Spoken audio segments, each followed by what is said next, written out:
Hey guys, tonight we're waking up in the heart of Ottoman Istanbul, where the air smells like yesterday's bread crust and everyone has an opinion about how warm, round and fair a loaf ought to be. You're not a sultan, not a soldier, not a merchant or a mystic. No, you're something far more precarious. You're a bread inspector, and today you probably won't survive. So, before you get comfortable, take a moment to like the video and subscribe, but only if you genuinely enjoy what I do here. And don't forget to post your location and local time. I love seeing where and when you're listening from. Now, dim the lights, maybe turn on a fan for that soft background hum, and let's ease into tonight's journey together. It starts before the sun. The prayer call hasn't echoed from the minarets yet, but you're already dressed. Tunic pressed, ledger in hand, belt tight enough to keep the pouch of wax seals from clinking. You chew a bit of dried fig while staring at the heavy wooden door in front of you, the one you'll have to walk through to start this morning's route. You are the city's designated mukayyiti hubs, the bread weight officer. That's right, you alone are responsible for checking whether every round loaf, simit ring and flatbread sold within the city walls is legal, honest and righteous. No pressure. Istanbul is still quiet at this hour. Fog drifts low over the cobbles. The Bosphorus breathes mist through the hills like a tired dragon. You trudge past shuttered stalls and sleeping cats. A few bakers are already lighting their ovens.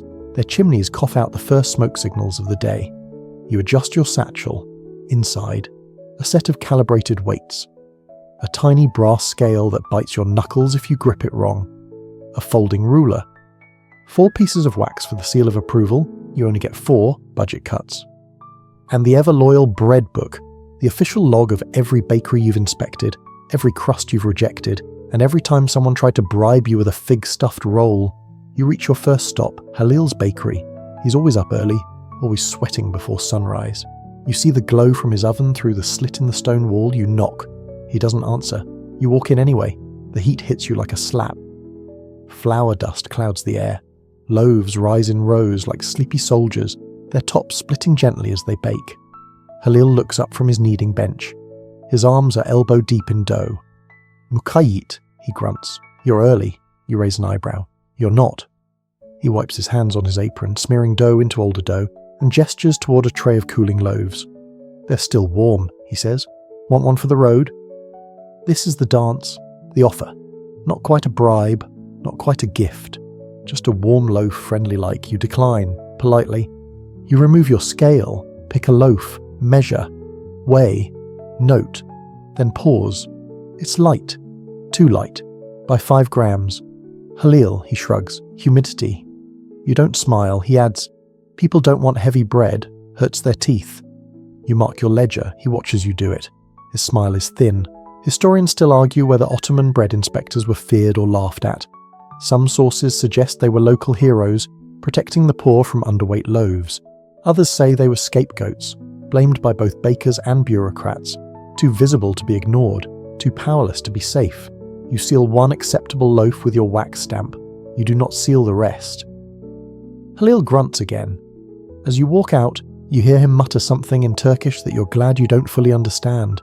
The street is busier now, the sun is rising, the smoke above the rooftops thickens. You grip your satchel a little tighter and mutter to yourself, only 19 stops to go. The second bakery on your list is only a few streets away, nestled between a tilemaker's shop and a cellar of brass oil lamps. It's barely sunrise, and already the scent of yeast is leaking from the cracked wooden shutters, like a promise too early to keep. You roll your shoulder, the scale digs into your side, your fingers are still sticky from Halil's flour-slicked door. This next place is owned by a man named Arif, which is short for Arif, the one who lied about his scales last Ramadan. You approach cautiously. The storefront is immaculate, too clean for comfort. A tile mosaic above the entrance spells out the word honesty in blue Iznik script, which is exactly the kind of thing people hang when they're trying to look innocent. You knock once, twice. Arif opens the door with a grin so wide it might crack the earth. Mukayyit Effendi, may the Sultan grant your ledger fewer pages today. You blink at him. I doubt he's taken a personal interest. Inside, the oven is roaring.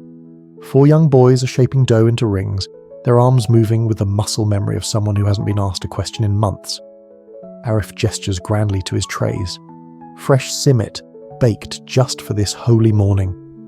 You nod, expression flat. Time to weigh. You select one of the rings, perfectly round, its crust coated in sesame. You run your fingers around it, then place it on your scale. Too light, by a lot. You check your scale again. Nope, still calibrated. Arif, you say, holding it up. Did your sesame seeds shrink overnight? He chuckles. The flour has been weak lately. You know how grain shipments are. Rats with divine appetites. You take out your ruler. The simit is also too narrow, almost stretched thin. Bread is supposed to fill the belly, you mutter, not echo inside it.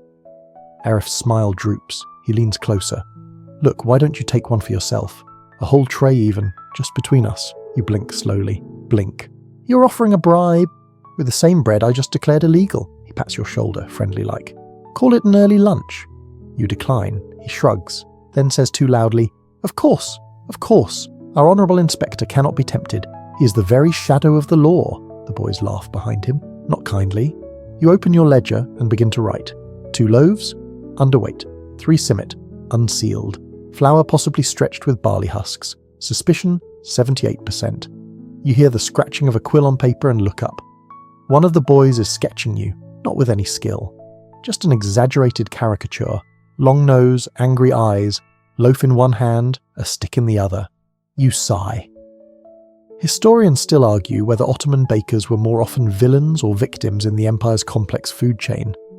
On one side, they were under immense pressure from the guild and state.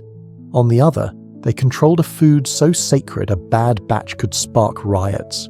One chronicler writes that more than once, loaves triggered lawsuits, brawls, and at least one unfortunate bakery fire involving spoiled leaven and a broken lamp. You don't need more lawsuits today. You thank Arif without meaning it and move on. The streets are busier now. Vendors unroll carpets. A man walks by with a goat on a rope. Someone shouts about cucumbers. You round a corner and nearly walk into a woman carrying 20 flatbreads stacked like a challenge. She eyes your seal pouch. Did you check them already? No, she glares. Then why are they warm? You don't answer. She walks off in a huff. You pause in the shade of a doorway, sip some water from your flask and wipe sweat from your brow. 2 bakeries down, 17 to go, and already Istanbul is beginning to sizzle. You make your way toward the 3rd bakery with the same enthusiasm a pigeon shows for vinegar. It's barely mid-morning, but the sun has burned off the last of the mist and Istanbul is already sticky. The cobbles beneath your sandals sweat. The smell of baking bread clings to every corner, but so does something sharper, something more desperate. You know this next baker by reputation, not name. Locals call him Bulant the Generous, which, in your experience, means Bulant who wants something.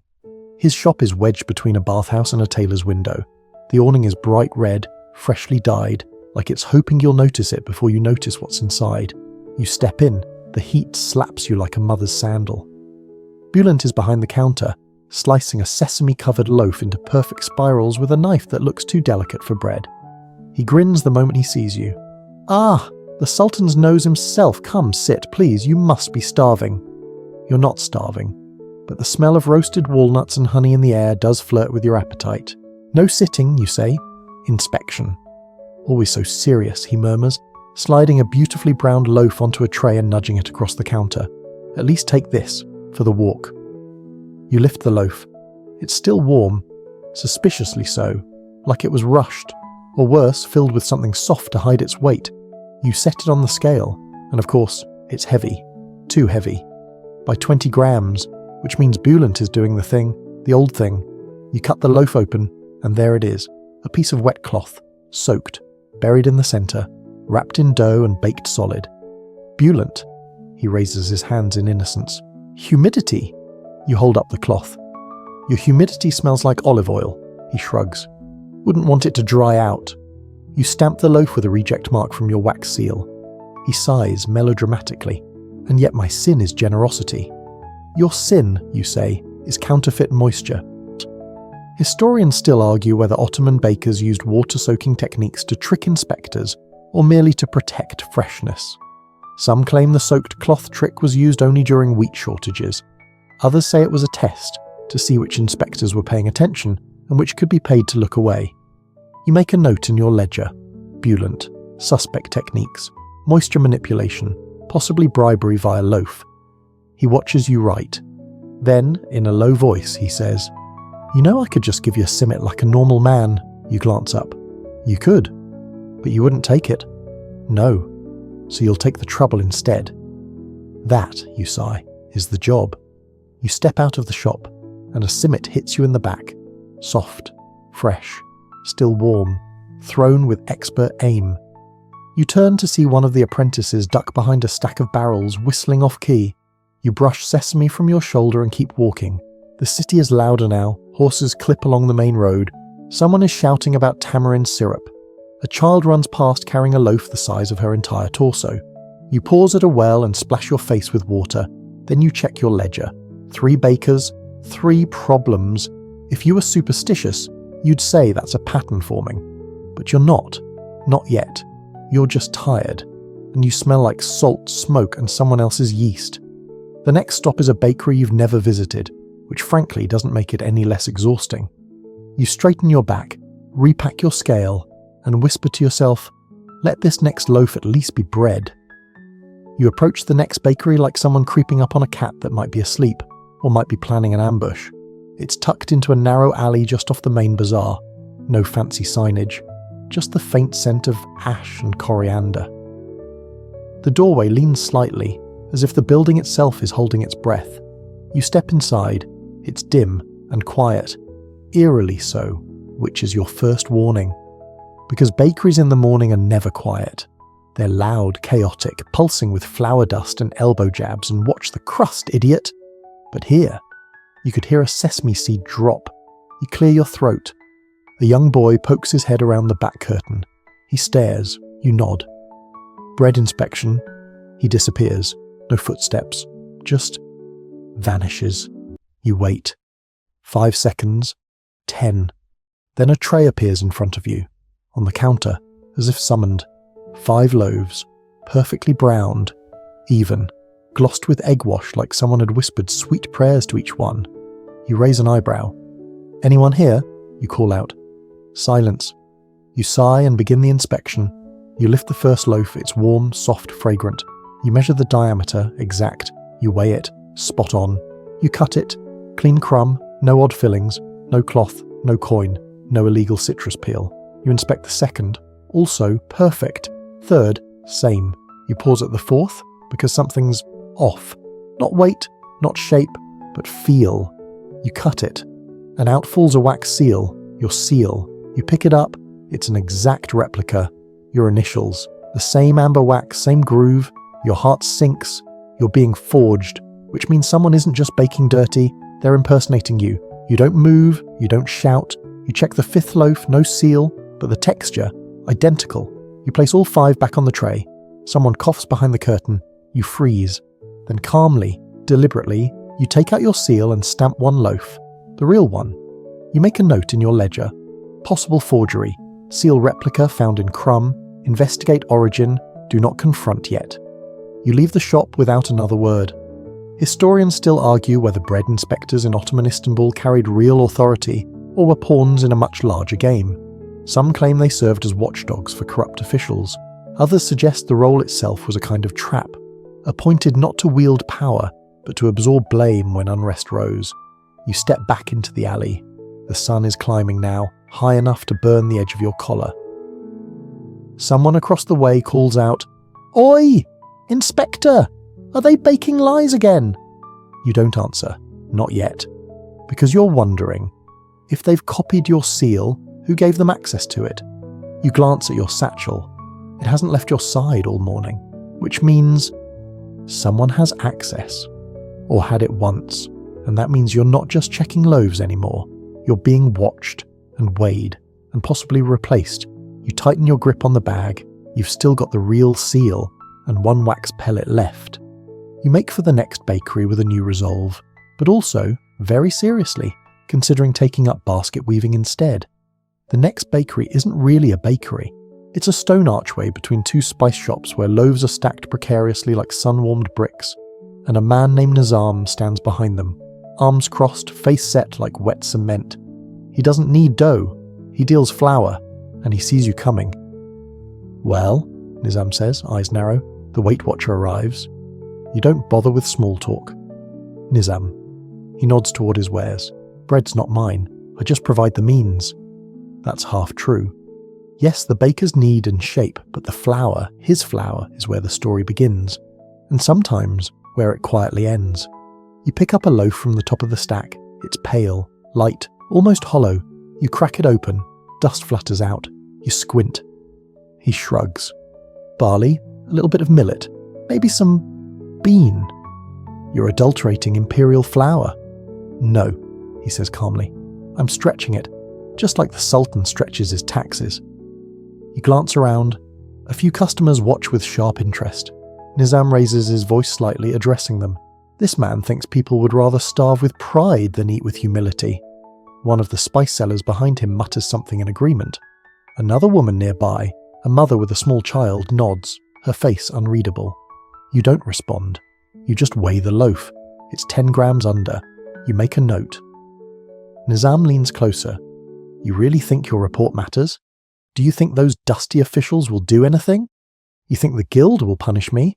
They buy my flour too. You don't rise to the bait. You close your ledger slowly, seal the loaf, stamp void. Nizam chuckles. I hope you enjoy walking uphill from here, he says. Some of us pay boys to carry our bags. You carry your reputation all by yourself. He doesn't need to threaten you directly. That was it. You move on, but the eyes stay on your back long after you leave the archway. Historians still argue whether flour merchants held more sway than bakers in the Ottoman supply chain. Some say bakers were puppets, their recipes dictated by grain prices and guild quotas. Others claim the power shifted with the wind, depending on famine, taxation, or which noble owed who a favour that week. You glance at your remaining seal wax, 3 lumps left, and now you know why. You pause in a quieter street and inspect the inside of your satchel. No sign of tampering, no break in the leather stitching, no disturbance to the order of your tools, but you still feel infiltrated. You check your scales balance. It's true. You weigh your own wax seal. Still authentic. You're the real inspector, at least for now. You breathe, then look up. A pigeon is watching you from the roof. No joke. Just one of those fat city pigeons with the knowing eyes and a neck that sparkles purple when it judges you. You scowl. The pigeon blinks and poops. You dodge just in time, which frankly feels like the most honest feedback you've received all morning. You wipe your shoulder and press on. Because Nizam was wrong about one thing, you don't carry your reputation alone. You carry the complaints of every housewife in every alley, every widow with a burned crust, every angry apprentice who's lost a fingertip to a too-sharp dough hook, and every one of them is waiting. You arrive at a bakery that doesn't look like it wants to be found. No sign, no banner, just a crooked door halfway hidden behind laundry strung between buildings like surrender flags. The scent of smoke is sharp here, not comforting hearth smoke, but something heavier. Oily, wrong. You step inside and you freeze. The oven's firebox is dark, not extinguished. Dead. A boy with flour in his eyebrows scrambles to attention. Inspection? He squeaks. You nod. He gulps. We're just starting. You glance at the counter. A few cooling loaves sit crookedly on warped trays, their crust cracked unevenly, dusted not with flour but with something greyer. You pick one up. It's still warm, but the bottom is scorched. You tap it with your knuckle. The sound is hollow. Off. You tear it open. The crumb is dense, sticky, and the smell. You cough, not from heat, from ash. You look at the boy. What's in the flour? He doesn't answer. You kneel by the ash pit, shift it gently with your inspection stick, and there, buried in the blackened dust, a clump of burned chickpeas, and just beside it, a pile of what looks like, are those lentil husks? You stand. You're using band fillers. A pause. Then from the shadows, a voice. You think we want to? An older woman appears from the rear doorway, sleeves rolled up to her elbows, face lined with sleep and soot. Do you know what it costs to run this oven? To feed 6 mouths and still keep the crust brown? You hold up the loaf. This isn't just illegal, it's dangerous, she shrugs. So is starvation. You begin your inspection. Weight, under, size, inconsistent. Ingredients, unverifiable, possibly forbidden. You reach for your stamp, But you hesitate, not because of sympathy, but because the woman looks at you and says flatly, "Go ahead, stamp it. But know that some of your stamped loaves are the same. They just come from richer ovens." You don't answer, because that might be true. Historians still argue whether food adulteration in Ottoman Istanbul was born from greed or survival. Some sources claim bakers added powdered bone, chalk, or spoiled grain to inflate their profits. Others insist it was desperation, a quiet rebellion against price caps, corruption, or impossible supply chains. You inspect another loaf. This one looks better, until you flip it and find a bit of paper charred into the crust. You peel it off. It's part of a printed prayer. The woman blinks. "We ran out of kindling." You don't speak. You just write your note in the ledger. Loaves compromised. Fillers present. Ash pit contains non-permitted material. Refer to guild with caution. You seal nothing. As you turn to leave, the boy says, "You won't report us, right?" You don't answer. You're tired of being a mirror. You step outside into the sun. Your satchel smells like smoke now. The ash clings to your cuffs. You brush it off, but it stays.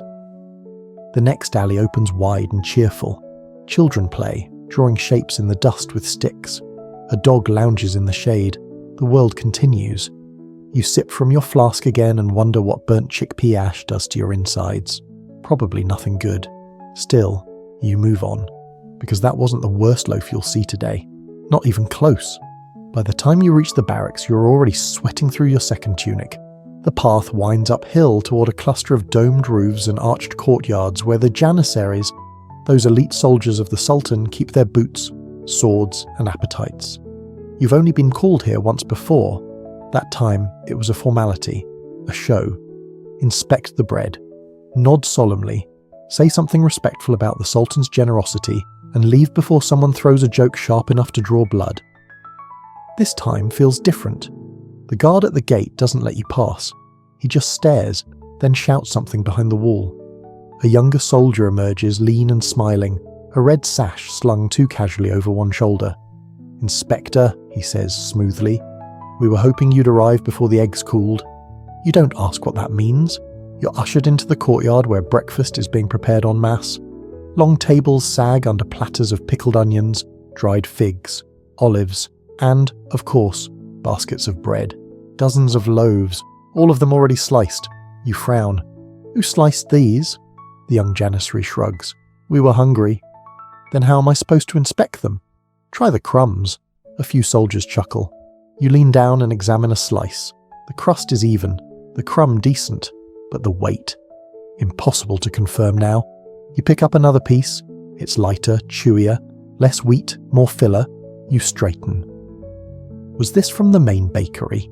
A voice from behind says, "Which bakery is that, Inspector?" You turn. An officer, older, broader, carrying the weight of command in his posture, eyes you over a mug of tea.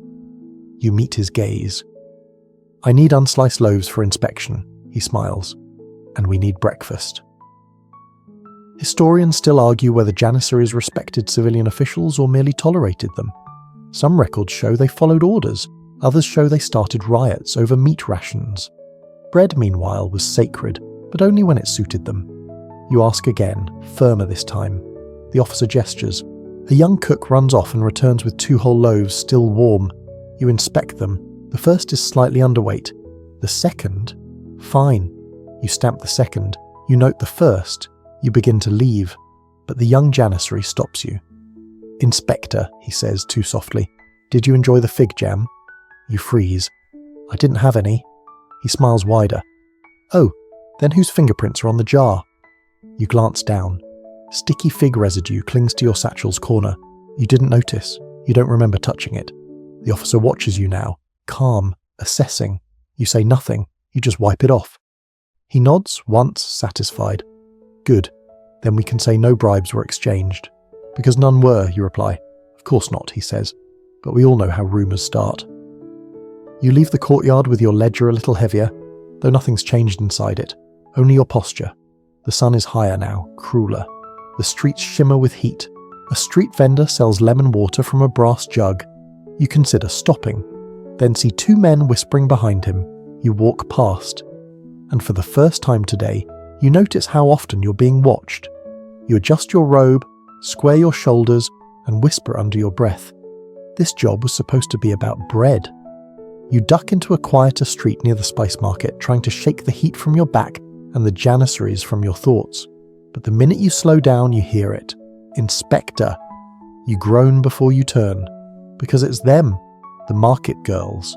A cluster of young women with sharp eyes, faster tongues, and an uncanny knack for knowing everything before it's supposed to happen. They're gathered on the corner beside a melon cart, their sleeves rolled up, hands dusted in sesame, slicing cucumbers like they're sharpening gossip. The tallest one waves you over like you're late for your own trial. We heard you stamped RF simit, she says. You blink. How? Another girl smirks. His apprentice cried about it, in the olive stall, loudly. You shift awkwardly. I didn't know tears carried that far. They don't, she replies, but words do, especially sticky ones. They surround you now, forming a circle that smells like rosewater and judgment. One of them holds up a simit. Is this legal? You reach for it. She yanks it back. No touching. You sigh. I don't inspect food from the street. Then how do you know who's cheating? Another asks. Carefully. They laugh, not cruelly, just knowingly. One of them leans in. You know about the new baker in Kumkapur? You frown. No. She nods. Tall, handsome, too clean. Selling bread for half the price. Loaves are light as feathers. Then people are buying them. Oh yes, and pretending they're full. Another chimes in. We call it dream bread. It vanishes before your stomach notices. You jot a note. Are you going to shut him down? I haven't even seen the bakery. Well, the tall girl says, brushing flour off her arm. He'll be expecting you. Everyone else is. Historians still argue whether informal networks like these market vendors were Istanbul's true informants. Some scholars believe the Sultan's intelligence officers gathered tips from gossip channels like this. Others claim market girls intentionally spun rumours to influence inspections. Either way, their accuracy was unnerving. You thank them and turn to go, but one catches your sleeve. Oh, and if someone offers you a loaf tied with blue string, don't take it. You raise an eyebrow. Poisoned? She shakes her head. Worse? Political? You don't ask more. You've learned that in Istanbul the most dangerous answers are the ones you think you understand. You head down the alley, thoughts scattered. Half your brain is trying to remember how many seals you have left. The other half wonders how the entire neighbourhood seems to know your schedule before you do. You pass a boy selling bread from a basket. He stares at you like he's seen a ghost. You glance at his loaves. They look suspiciously uniform. He takes a step back. They're from my uncle's oven, he blurts. All legal. You haven't even opened your mouth. You sigh. You've become a symbol now, not a person, a walking stamp. And in a city as layered as Istanbul, being a symbol is the fastest way to become an enemy. You take the long way around to your next stop, partly to avoid the midday sun, mostly to avoid eye contact.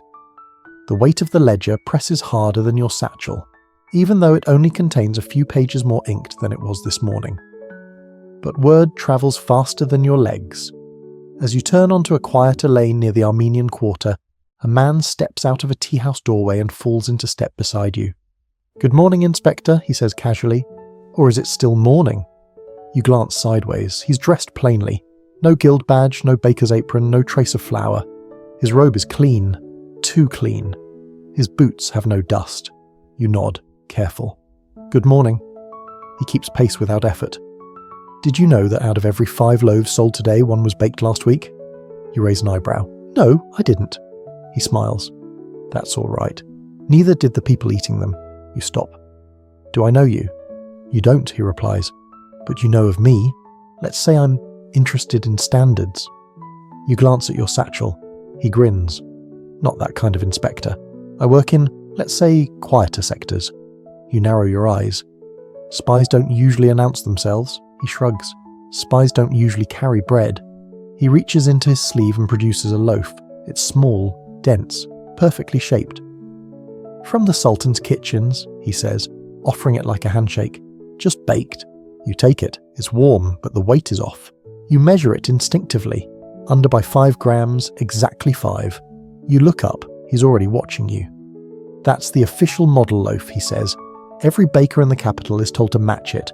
So when you inspect, keep in mind what we're actually asking them to do. You exhale. It's a trap. Of course it is. You want me to be lenient, he shakes his head. I want you to be aware that sometimes a perfect loaf is forged, and sometimes an imperfect one is honest. You want to argue, but you don't, because he's right, and that's worse. Historians still argue whether the Sultan's inner circle meddled in food inspections or merely used them to gauge public sentiment. Some scholars suggest the quality of bread served in poor districts directly influenced whether imperial officials feared rebellion. Others believe inspectors were pawns in quiet games of control. The man turns to leave. He adds, "The baker you're about to visit? He doesn't know who I am, and neither do you." Then he vanishes into a doorway, leaving behind the faintest trace of rose oil. You're left with the model loaf in your hands. You don't know what to do with it. You can't eat it. You can't inspect it. You can't even trust it. So you wrap it in cloth and bury it at the bottom of your satchel, a reference point, or a warning. You continue toward your next bakery, senses sharpened. As you walk, 2 street cats scatter from a broken clay pot. A woman yells at a cart driver. He yells back. A melon rolls into your path and splits with a soft, wet sigh. You step over it and into the shadow of a bakery you've never been to. It smells wrong, sour, like something risen too fast. You glance around. The man behind the counter is staring at you already. He doesn't blink. You step inside, and suddenly every instinct in your body tells you, this next loaf, this is the one that gets you in trouble. You don't even reach the counter before someone yells. A woman. Outside. Her voice cuts through the hot morning like a knife through soft, stale bread. They're underweight again. You turn and she's standing in the doorway, holding a flatbread like it's evidence at a trial. The edges are torn, the centre cracked, and her face is red with something that started as frustration, but is quickly fermenting into fury. "He sold this to me for a full price," she hisses, pointing at the baker behind the counter. "And I swear on my mother's grave it's thinner than a prayer scroll." The baker throws up his hands. "I told her it was the last of the batch." She holds the bread toward you. "We eat what you approve. You stamped him last week. This is your doing." The room stills. The customers, the apprentice boy, even the pigeons outside seem to hush. You take the bread gently from her hand. It's warm, too warm, fresh, not from last week. You glance at the baker. "You told her it was old." He wipes sweat from his forehead. "I meant, she came late. I had no choice." You weigh the loaf on your scale. It's 10 grams under. Exactly. You look at him again. He looks defiant, but scared. You raise your voice. "Anyone else buy bread from here this morning?" A few customers shuffle forward. One man produces a simit. A girl unwraps a flatbread from a cloth. You inspect each. Underweight.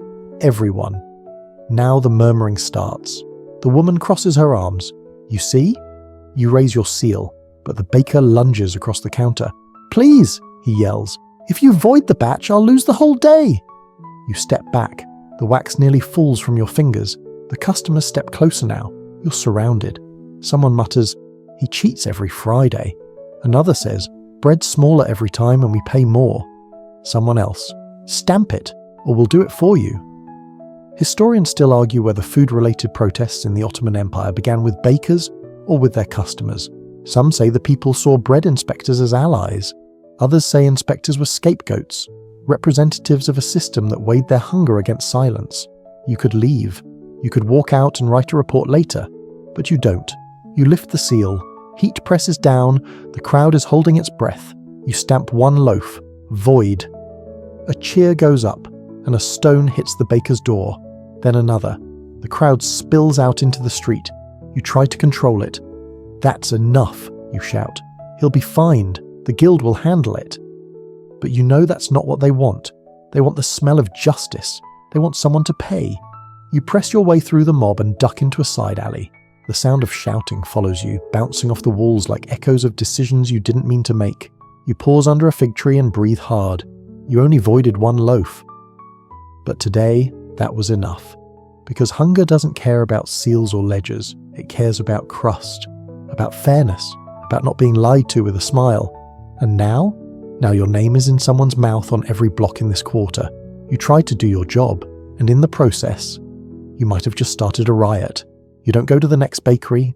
You don't go anywhere for a while. You sit under the fig tree sticky with sweat and blame, and listen to the faint sounds of outrage echoing through the back alleys of the bazaar. Someone is still yelling about weight. Someone else is demanding coin back. Someone, probably the baker, is weeping in a language made mostly of shame. You exhale, slow. You think about the loaf. 10 grams under, not poison, not fraud. Just enough wrong to break something already brittle. You wipe your face with your sleeve and keep walking. But Istanbul isn't finished with you. You're halfway to your next checkpoint when a boy runs up, panting hard, cheeks flushed. Mukayyit Effendi, you brace yourself. He holds up a dented tin platter with a loaf on it. From my master, please, it's urgent. You eye the loaf. It's clean, round, smells of good sesame and maybe, coriander. You raise your eyebrows. Urgent? The boy nods. There's a tooth in it. You blink. He shrugs helplessly. A human tooth. You close your eyes. You can feel a headache blooming like bad yeast behind your left eye. The bakery is only 3 turns away, and it's one of the oldest in the quarter, run by 3 brothers, all gruff, all loud, all excellent at pretending they've never met you. You arrive to find the front shutters down, and a sign on the door that simply reads, "Back in 5 minutes." The boy gestures you around the side. In the courtyard, the brothers are gathered around a wooden table, and the loaf is already broken in 2. There, nestled in the crumb, is the unmistakable curve of a molar, still dusted in flour. You stare at it, then at them. One brother clears his throat. "We think it fell in, during kneading." Another adds, "Or maybe a delivery boy." You look at the third. He shrugs. "We didn't notice until the customer bit it." "Did he lose his tooth?" "No, he found someone else's." You pinch the bridge of your nose. Historians still argue whether food contamination in Ottoman markets was common or simply the subject of too many songs. Ballads were written about roaches in rice, buttons in soup, and, yes, teeth in bread. Some claim bakers planted these things deliberately during price protests. Others say it was just part of life. You ate what you got and you thank the prophet it wasn't a thumb. You poke the tooth with your inspection stick. It wobbles. You try to imagine the moment it fell in. A sneeze? A yawn? A fight? You seal nothing. You write in your ledger, contaminated loaf, human tooth, possible negligence, no injuries reported, retest facility within 3 days. The brothers nod silently, each doing the math in their head. Then one mutters, "Maybe it was your tooth." You give him a look that makes him flinch. "Don't test me," you say softly. "I just watched a riot start over a crust." You step outside. The city has grown louder again. You walk past an old man selling roasted chestnuts. He nods at you, then mutters to no one, "They put bones in the flour now." You keep walking, because it's not even noon, and you've still got more bread to inspect. And who knows, maybe next time it'll be an ear. Before you can reach the next bakery, a boy in a red sash intercepts you with breathless urgency. The divan has summoned you. You blink. "Me?" He nods, clearly terrified to be delivering the message. "They said, immediately, bring your ledger and any loaves you've voided."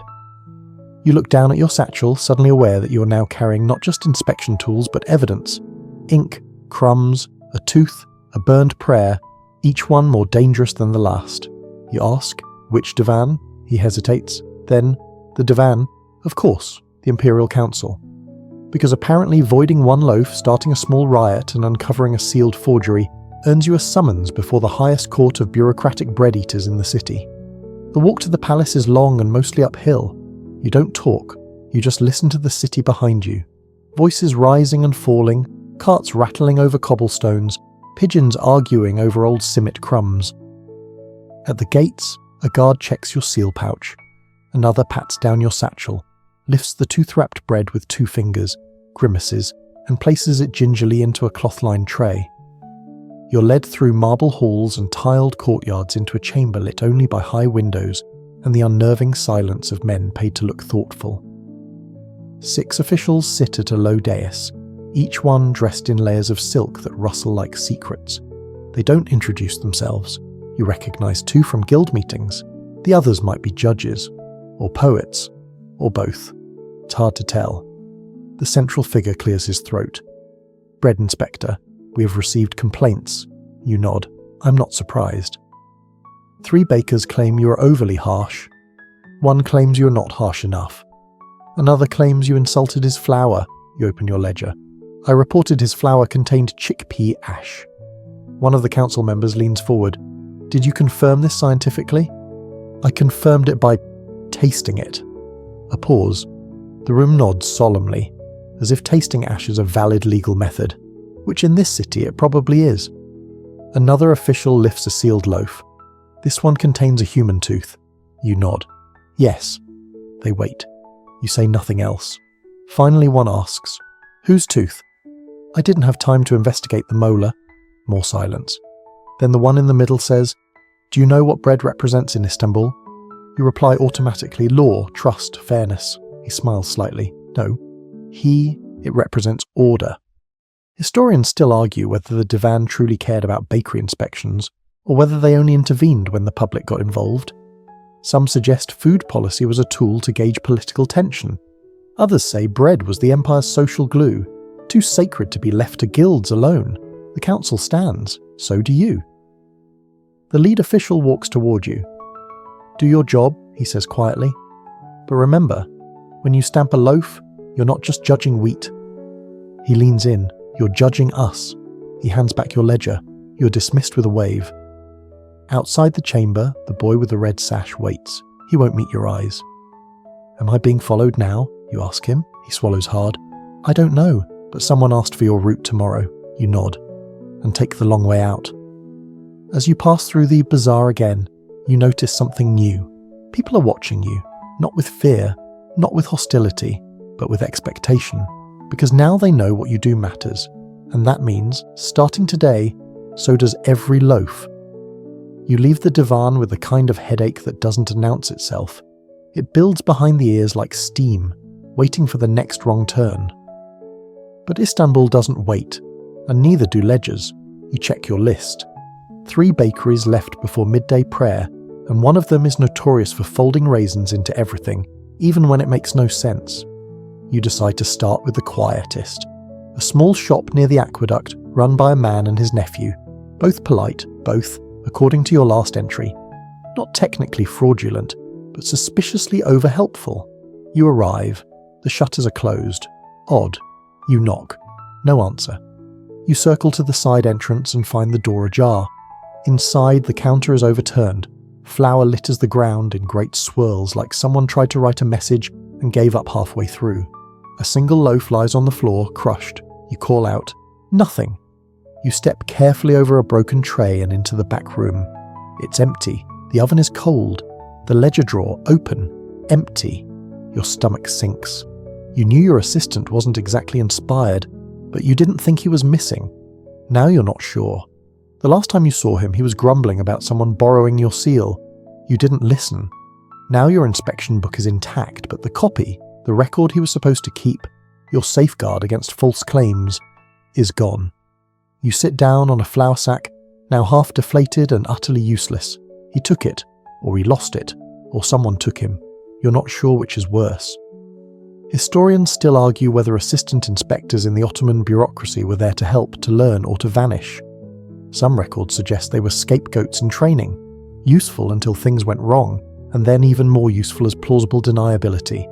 Others say they were spies from competing guilds, plants from jealous bakers, or once the Sultan's cousin in disguise. You return to the front of the bakery, ducking under a beam that now hangs loose from the ceiling. You grab the fallen loaf, inspecting it out of habit. It's perfect. Unbroken crust, tight crumb, good flour. Slightly cool, but otherwise sale-worthy. You look around. Someone left this here. You flip it. There's a mark in the dough, not a seal.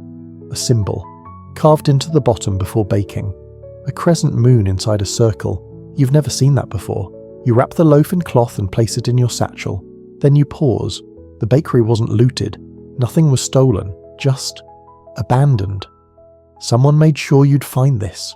Someone wanted you to know that the inspector's assistant is gone, and that the work continues, with or without your witness. You step out into the sun. The street is quiet. But you have the uneasy feeling that you're now the one being logged, weighed, and evaluated. You adjust your belt, squint up at the sky, and mutter, "Great." Now even the loaves are sending messages. You don't even make it 10 steps before a loaf hits you in the chest. Soft, warm, and somehow still offensive. You catch it instinctively, hands curled around its dense weight like it might explode, which, in your experience, is not outside the realm of possibility. A sharp voice follows the trajectory of the bread. You call that a fair inspection? You look up. A widow, dressed in black from veil to shoes, rings heavy on her fingers, stands in the doorway of a second-story home with her hands on her hips and vengeance in her eyes. The loaf, you realise, is familiar. You inspected it 3 days ago, gave it a clean seal, decent rise, solid crust. The baker was a little twitchy, but who isn't when someone's measuring their livelihood by the gram? You call up, "Mum, I've already approved that loaf." "That's the problem," she snaps. She stomps down the stairs like a general marching to war. "I fed that bread to my daughter-in-law and now she's convinced I'm trying to poison her." You resist the urge to ask whether that was the plan. She jabs a finger at you. There were burned spots inside, tiny ones, like it was cooked in a cursed oven. "That's called blistering. It happens." "It happened to my family," she growls. "And now you've made me look like a criminal matriarch." You try reason. The weight was accurate. The ingredients were acceptable. The crust had some imperfections, but the interior... I had to bribe the neighbour's dog to take the second half. A child peeks out from behind her, holding what is unmistakably a different loaf, one with a bite taken out of it. You gesture to the bread in your hands. "Did this one cause any... symptoms?" "Just spite," she mutters. "But I know what I felt." You make a note in your ledger. Loaf. Sealed. Post-inspection complaint of texture. Allegation. Emotional poison. Recommend no action. Historians still argue whether food inspectors in the Ottoman world dealt more with substance or sentiment. Some scholars believe complaints were often less about the bread itself and more about the meaning behind the bread. A burned crust could symbolise disrespect. A too light loaf, betrayal. You hand her the loaf back gently. She snatches it, inspects it one more time, then sighs dramatically. "You're lucky I don't have time to drag you to the guild." "You're lucky I'm too tired to go with you." She actually smirks, then slams the door. You stare at the space where she stood, then glance at your satchel, still full, still humming with the weight of imperfect bread and perfectly absurd encounters. You take a breath, then hear something behind you. 2 bakers are watching from the alley. One whispers, "That's the inspector that made Tamer cry." The other mutters, "He voided a loaf for dust." You want to yell, "It wasn't dust, it was plaster," but decide to preserve the mystery. Your reputation is now an autonomous being, walking 2 steps ahead of you and getting into trouble you haven't even committed yet. You walk on, because there's still work to do, and because now you're known in this quarter as the one who angered the widow, which, honestly, is a title few survive. You turn the corner and walk straight into a patrol. 4 men in robes trimmed with gilt gold, surrounding a donkey cart full of confiscated bread. The cart is sagging under the weight, piles of loaves in every shape. Long, round, twisted, flat, stuffed, unstuffed. Some so overbaked they look like evidence from a fire, others pale enough to pass for unfinished sculpture. One of the guards holds up a roll like it's contraband. "This one looks suspiciously ambitious," he mutters. You blink. "What does that mean?" He turns, recognizes you. "Oh, the inspector. Perfect. We're conducting an arrest." You frown. "Of the baker?" He shakes his head gravely. "Of the bread." You blink again. "You're arresting? Bread?" Another guard nods. Until the guild decides what's legal. A third leans over the cart and points. "This one's too heavy. This one's too sour. This one," he pauses, sniffing, "is definitely hiding something." The fourth says, "It's not even a real flour blend. I mean, look at that colour. Chickpeas, lentils, probably roof tile dust." They all look at you now, waiting. You say, "I haven't seen half these loaves." The first man shrugs. "They said you voided them." "They who?" "The bakers." You take a breath. The bakers are now pre-voiding their own bread? "Apparently," one guard says, "voided bread sells better." You stare. It's too hot for this. You pick up one of the loaves. It has your seal on it. You didn't stamp this one. You flip it over, and there it is. The same circle with crescent mark you found earlier. Someone is forging seals. And not just yours. They're staging defects, creating fake flaws to create value, buzz, maybe even sympathy. You mutter, We've entered the phase where rebellion tastes like rye. The guards look at each other. One offers a sheepish smile. You think we should release the cart? You can't arrest baked goods. Another shrugs. We confiscated them. Now they're evidence. Evidence of what? He shrugs again. Of something. Historians still argue whether the Ottoman guild system was a stabilizing economic force or a bureaucratic fever dream. Bread, being both sacred and strategic, was subject to more inspections, rules, and symbolic gestures than nearly any other commodity, save, perhaps, swords and funerals. Some say loaves were seized for symbolic justice. Others say bread arrests were simply public theatre, dramas of decay and control. You take out your ledger. I'm stamping one, just to track it. You choose the most normal-looking loaf, mark it with a real seal, slide it into your satchel, and leave the others. As you walk away, one guard calls after you, "If the bread gets violent, we'll call a priest." Another shouts, "Or a chef." The donkey brays, unimpressed. You turn down a shaded lane and press your hands to your temples. You've inspected bread. You've rejected bread. You've nearly been bribed by bread. Now it's being accused, labelled, displayed like criminal evidence. You round another corner hoping for a moment of peace. Instead, a flock of pigeons scatters at your arrival. One drops something onto your sandal, and for a split second, you consider yelling at a bird, but you don't. You just scrape your shoe against the curb and keep walking. Because if you're going to survive this morning, you'll need to keep your dignity, at least until the next loaf tries to assassinate it. You make for higher ground, literally. A narrow stairway cuts between two tenement walls and leads to a rooftop garden that isn't really a garden. It's more of a tangle of weeds, bricks, and 3 surprisingly territorial pigeons. You wave them off and collapse beside a rain barrel that smells faintly of parsley and secrets. The city stretches below, golden and ridiculous. Mosques rise like promises, minarets split the sky, and below that the markets swell with voices, carts, and people who would absolutely throw a loaf at you if given the chance. You unwrap a fig from your pouch, more out of ceremony than hunger. Your satchel, heavy with stamps, notes, and one increasingly symbolic loaf, rests against your leg like a loyal but grumpy dog. You feel watched. You turn. One pigeon stares at you, neck shimmering with oily greens and purples, eyes wide with judgment. You weren't there, you tell it. It coos. You sigh. Fine.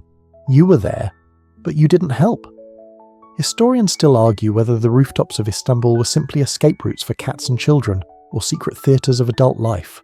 Rooftop affairs, rooftop agreements, rooftop bread. One folklorist wrote that any loaf left overnight above the city would either be blessed by the moon or stolen by a particularly clever crow. You bite into the fig. Sweet, grainy, brief. You lean back, and that's when you see it. Down below, through a break in the rooftops, someone walking briskly. A familiar robe, a crooked satchel. Your missing assistant. He's heading toward the Old Spice Quarter. You leap up, nearly slipping on pigeon guano. The birds scatter. You gather your things in a practiced fury and bolt down the steps 2 at a time, heart pounding not from the run but from the fact that he was carrying a ledger, your backup ledger. You push through the crowd, ignoring the shouting melon vendor and the woman accusing a fish of betrayal. You pass a camel with ornamental tassels and an old man whispering curses at an onion. You reach the Spice Quarter just in time to see your assistant vanish behind a curtain. You follow. Inside, it's cool, dim. Shelves stacked with jars, some filled with saffron, others with beetles. The scent is overwhelming. Pepper, cardamom, something that might be clove or might be despair. Your assistant stands beside a man dressed entirely in green silk. The ledger is open. You step forward. "I hope that's not your handwriting." They both turn. The man in green offers a perfectly bland smile. "Inspector, we were just discussing statistical alignment." You lock eyes with your assistant. He doesn't look afraid, he looks relieved, and that's worse. "What did you give him?" you ask. The assistant holds up a scrap of parchment. A list of your recent voids, and your seals. Why? Because he asked. The man in green shrugs, and I always ask nicely. You step forward, carefully. "That list doesn't belong to you?" "No," he agrees. "It belongs to the people, and we are shaping the people's taste." You blink. "You're what?" "We're ensuring certain bakers are preferred, others discouraged. A curated loaf landscape, if you will. You're manipulating bread. I'm shaping trust, one bite at a time. Historians still argue whether economic manipulation in Istanbul began with tax policy or taste. Some believe bakers were co-opted by higher forces to steer public sentiment. Others claim bread itself was weaponized, too dense or too light, depending on who needed to feel satisfied. You look again at your assistant. He doesn't speak. You turn and walk out. No drama, no shouting. Just the growing awareness that your inspections aren't inspections anymore. They're theatre. You descend the steps of the spice shop slowly, satchel heavier than ever. In your mind, one phrase repeats. The bread was never about the bread. You don't go straight to the next bakery. Instead, you take a detour to a place you swore you'd never return to, the Baker's Guild. A tall, imposing building with peeling frescoes and an odour of scorched flour that never quite fades, no matter how many incense sticks they light in the vestibule. You push open the door, the scribe at the front desk glances up, sees you, and visibly suppresses a sigh. You again. Yes, you reply, still breathing. You need something? I need answers. That's vague. You step forward. Are you distributing inspection seals without authorization? He raises an eyebrow. Of course not. You reach into your satchel and pull out the forged loaf, the one with the symbol. You set it down. He squints, then frowns, then calls over a junior clerk. They speak in low voices. Papers shuffle, a drawer opens. Finally, he returns with a logbook and places it between you. We've never issued that mark, he says. You nod. So someone's counterfeiting authority. He lifts the loaf carefully and sniffs it. Also coriander, very bold. You don't laugh, he sighs. I'll inform the council. Inform them faster. As you leave the building, someone clears their throat beside the doorway. You turn. It's a woman in a baker's apron, flour on her wrists, sleeves rolled up. You're the inspector? You nod. I have a complaint. About? She gestures to the alley behind her. My loaves are fine, but someone came in and pre-voided them. With your mark, you blink. They what? They sealed them, she says, with your stamp, before you even showed up. And the customers snatched them up like sacred relics, said if they were voided, they must be real. You rub your temples. Did you report it? She holds up a small wax medallion. It looks like your seal, but it's a little off. The edge is too clean, the letters too neat. You mutter. They're not even trying to hide it anymore. Historians still argue whether forgery of official seals was a high crime or a cultural art form.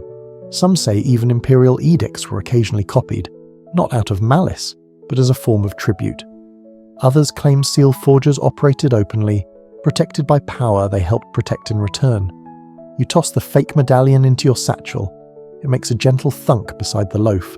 The baker touches your arm. They're trying to turn you into a ghost, she says. One mark, no man. You nod and walk away. Your path takes you through a quiet courtyard, where a boy is feeding pigeons scraps of bread. One of the pigeons hops closer to your foot, then pecks at your satchel. You shoo it gently.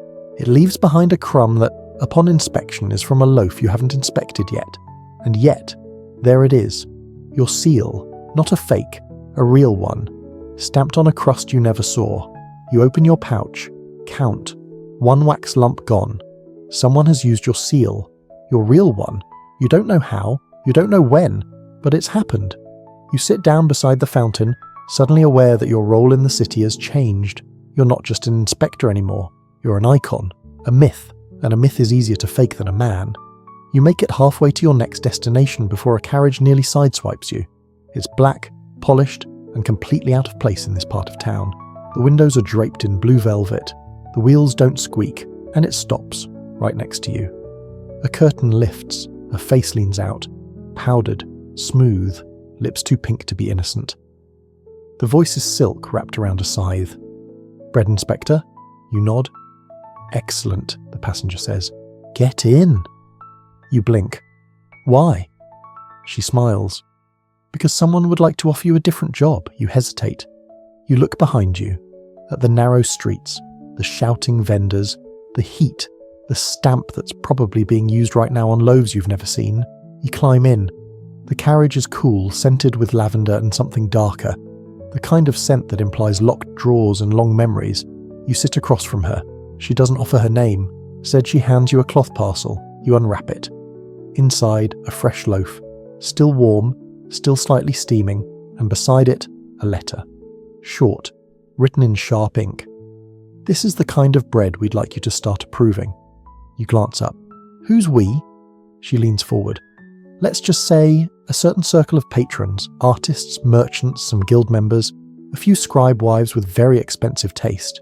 You raise an eyebrow. So, wealthy people. She smiles. So, influential people. You prod the loaf.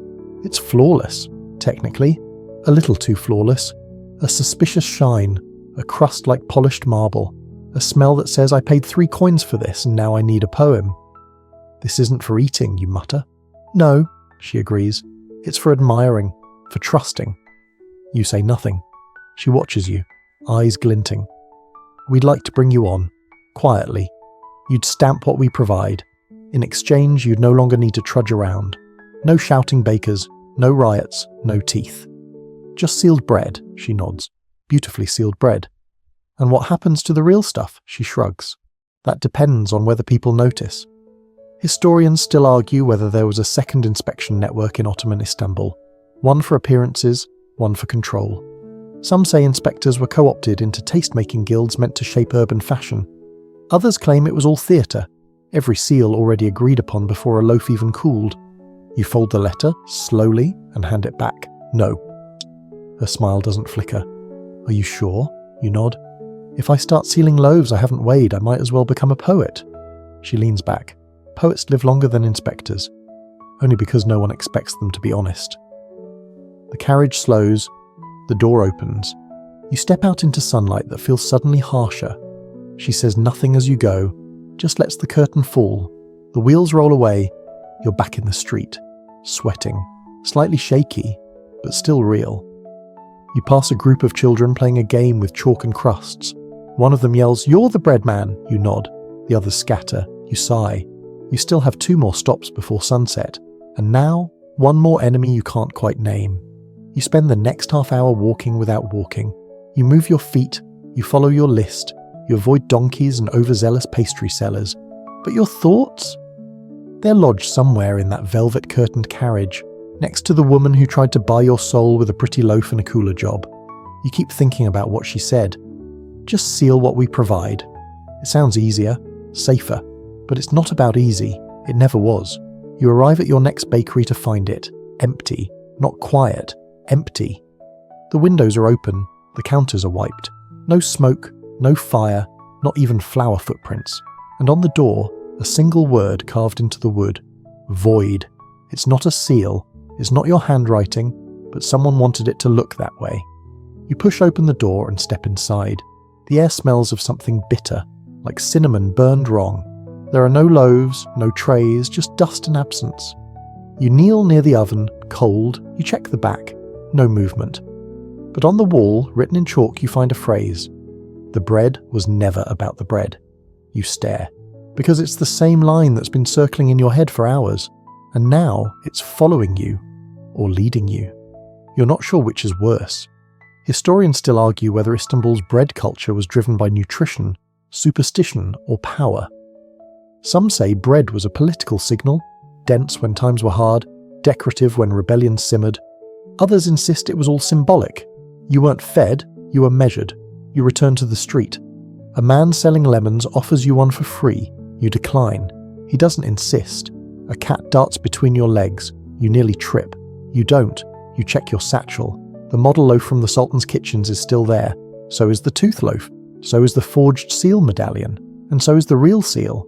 Still yours? Still warm? You arrive at your final stop. An old bakery near the water. It's run by 2 sisters. Twins, though you'd never guess it from their personalities. One's warm like fresh bread, the other sharp like stale crust. They greet you at the door. The warm one says, "We've been expecting you." The sharp one adds, "And so has everyone else." You step inside. Everything is clean, measured, baked to spec. You inspect a loaf. Perfect. You weigh another. Exactly right. You stamp it. Your real seal, your real choice. The warm sister offers you tea. You accept. She pours it slow. "You know," she says softly, "you could disappear tomorrow. and they'd still be using your seal for years. You sip, it's too sweet. You don't say anything. The sharp sister leans over the counter. So why keep going? You place your cup down, because they've all forgotten something. You're not stamping bread, you're stamping doubt. And every time you catch something wrong, no matter how small, someone somewhere remembers what right feels like. You nod politely, thank them for their time, step back into the street, and now, with the sun beginning to dip, the haze turning gold and the smell of fresh loaves curling into the air, you finally understand. You're not the bread inspector anymore. You're the idea of one, which means Istanbul won't let you leave, even if you want to. You start heading home, or whatever place passes for home when the city owns your name. Your legs ache, your fingers smell like flour, wax, and faint betrayal. The weight of the satchel drags at your shoulder, not because of the tools, but because of what they've become. A scale that measures not just loaves, but lies. A seal that can't decide if it speaks for justice or convenience. And the ledger, oh, the ledger. It's no longer a book, it's a confessional. Each page bears a sin you didn't commit but had to witness anyway. The alleys glow with sunset now. The stones reflect it like low flames. Children laugh in the distance. A muezzin calls the faithful to prayer, his voice curling over rooftops like a soft rope, pulling hearts skyward. You pause, you could quit, right now. Leave the satchel in the street, walk into the crowd, disappear.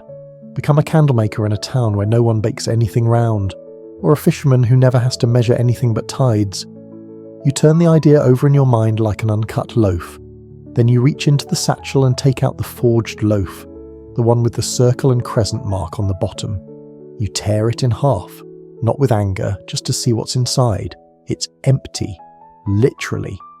The centre has been scooped out and refilled with something that's almost bread. A filler, a lie pretending to be flour. A perfect metaphor if you're feeling poetic, and you are, unfortunately. You sit by a well and slowly begin writing your final report of the day. You list the bakeries, the sealed, the voided, the missing assistant, the offer from the woman in velvet, the arrest of the bread cart, the forged stamp, the crowd, the council, the tooth. You write it all down, then you reach the last page and you write one more line. The bread was never about bread, but it was still bread, and someone has to remember that. You close the ledger, you stand, and as the night rolls in, Istanbul cools beneath your feet, its domes gleaming like loaves glazed with moonlight. You pass a boy selling simit from a basket. He holds one up, fresh, round, perfectly average. Want one? You pause. Only if it's underweight, you say. He laughs. Then you'll love this one. You take it and walk on. No stamp, no inspection. Just a moment of softness in a city that never sleeps, never forgets, and never, ever stops baking. And now, as the streets grow quieter and the lanterns flicker in doorways, it's time to let the noise settle. You've spent the morning chasing crusts, weighing truth, dodging bribes and dodging bread. You've walked through smoke and flour, listened to shouting bakers and silent loaves, and tried, just for a little while, to make sense of a job that's never really been about the job. Because here's the truth, bread is just bread, but the way people fight over it, lie about it, worship it, that tells you everything you need to know about hunger, about dignity, about how much a single loaf can mean when everything else feels uncertain. You were just supposed to weigh it, but instead, you became the measure, and that's the part no one tells you about authority. It's not the seal, it's not the ledger, it's the silence that follows after you leave, when people decide whether your stamp meant anything at all. So now, let it all go. Let the fire die down, let the bakery smoke drift away from your clothes, let your hands rest, because tomorrow there will be more loaves, more names, more seals. But for now, you're just a body on a rooftop watching the stars come out, and remembering the soft weight of a loaf that didn't ask to be important. Let your breath slow, let the satchel fall beside you, let the pigeons roost, and let the city bake on without you for a little while longer. End of script. Sweet dreams. Sweet dreams. Sweet dreams. Sweet dreams. Sweet dreams. Sweet dreams. Sweet dreams. Sweet dreams.